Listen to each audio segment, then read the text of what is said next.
Dari laporan observasi, pengertian teks hasil observasi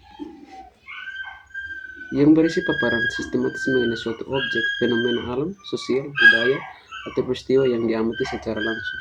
Tes ini juga bertujuan untuk memberikan informasi faktual dan dapat dipertanggungjawabkan. Dua, itu tujuan teks laporan hasil observasi.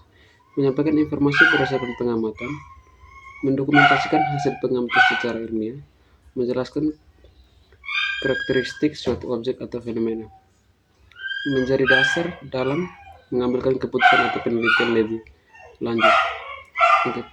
Tiga, ciri-ciri teks laporan hasil observasi: bersifat objektif, disajikan berdasarkan fakta tanpa opini pribadi, bersifat informatif, bertujuan untuk memberikan pengetahuan baru, menggunakan bahasa baku dan ilmiah, disusun secara sistematis, membuat klasifikasi, deskripsi, bagian dan kesimpulan, tidak mengandung tuduhan atau persangka. 4. Struktur teks laporan hasil observasi.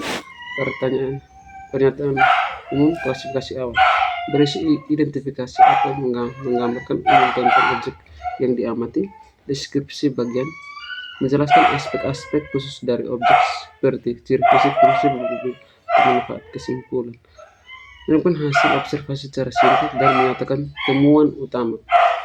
Kelima, kaidah kebahasaan laporan observasi, menggunakan kalimat definisi, misalnya hutan.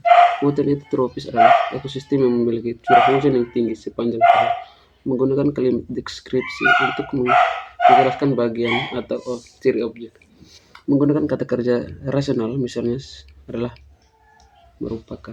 Menggunakan konjungsi kusatif dan kronologis, misalnya karena, akibat, dan kemudian. Menggunakan bahasa ilmiah sesuai dengan objek yang diamati. 6. Yang berikut contoh teks laporan hasil observasi. Judulnya ekosistem hutan mangrove di Pantai Indah.